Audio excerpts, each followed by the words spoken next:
My name is Cornell Grant, Arts and Sciences. The course that we are looking at today is Math 0099, and that is Intermediate Algebra. We will be discussing module number 5, which deals with polynomials. And it has several parts. And the first thing that we want to look at is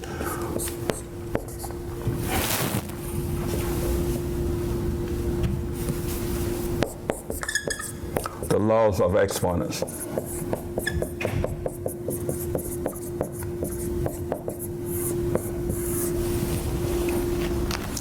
The laws of exponents has very, very important parts in dealing with polynomials, because for us to do polynomials, we must know very well the laws of exponent. The first one that we have reference to is x to the nth power, which simply means that you're going to have n factors of the base x. Again, x is what we refer to as our base. N is known as our exponent. X to the nth power reference to how many n's, how many x's that you will have. And basically what I said to you is that you're going to have what? N factors. A quick example of that before we move on to the next one is this. If I have 2 to the third power. 2 to the third power simply means that the base here is 2, and the exponent is 3. So that tells me that I'm going to have 3 factors of the 2. And that pretty much tells us that we're going to have 2 times 2 times 2. Now basically we're not going to leave it like this. We want to simplify that statement.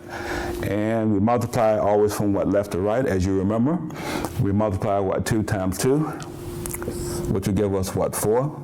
And then 4 times 2 will give us 8.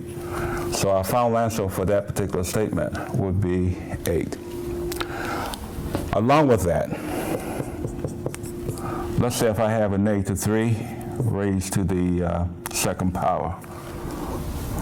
Basically what we're telling you that the base is a -3, and the exponent is 2. So when we expand that, we are multiplying actually -3 times -3. We have only 2 of those factors.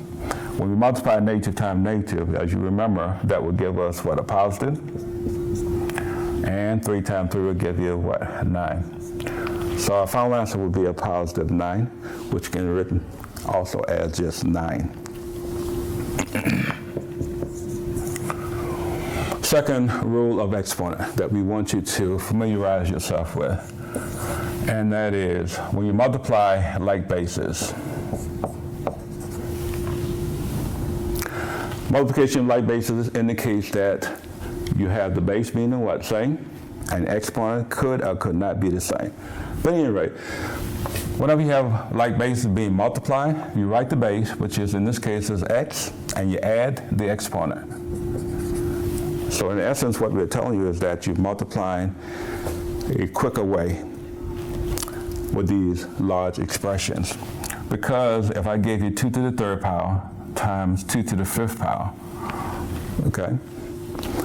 We want to check and see if your bases are the same to determine if you can apply this rule, which in this case is the same.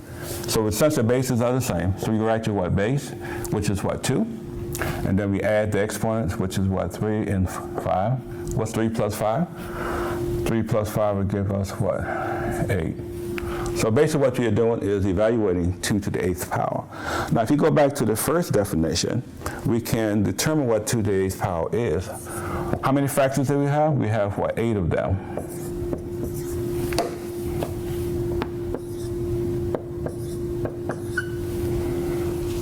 And basically what you're going to do is we'll go from left to right again, and that will give us 4. 4 times 2 will give you 8. 8 times 2 will give you 16. 16 times 2 will give you 32. 32 times 2 will give you 64. 64 times 2 will give you 128. And 128 times 2, that will give us 256. So our final answer would be 256 if we had to do that manually. Okay. So that's multiplication of what like basis. This is why we would deal with that situation. I'll give you another example. Let's say we had 2/3 raised to the 7th power and multiplying 2/3 raised to the negative 4th power. Basically, we're going to recognize that we do have the like basis, which in this case is what, 2/3? So what we're going to do here is multiply by writing that common base, which is what, 2/3, and then you add the exponent.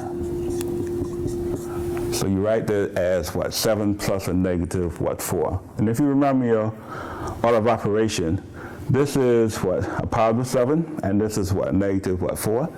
So we're simply going to what, subtract those two things, and that will give us what, 2/3 raised to the 3rd power, because 4 from 7 will give us what, 3. Now, from this particular point, you always reflect back on that first definition, and that would give us 2/3 times 2/3 times 2/3. At this point, this is what we're going to use. And what is that multiplication? 2 times 2 will give us what, 4?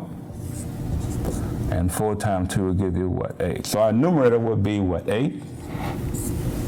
Likewise, in your denominator, we have 3 times 3 will give us what, 9? And 9 times 3 will give you 27. So our final answer there would be 8/27. That's multiplication on like basis, and this is what we have.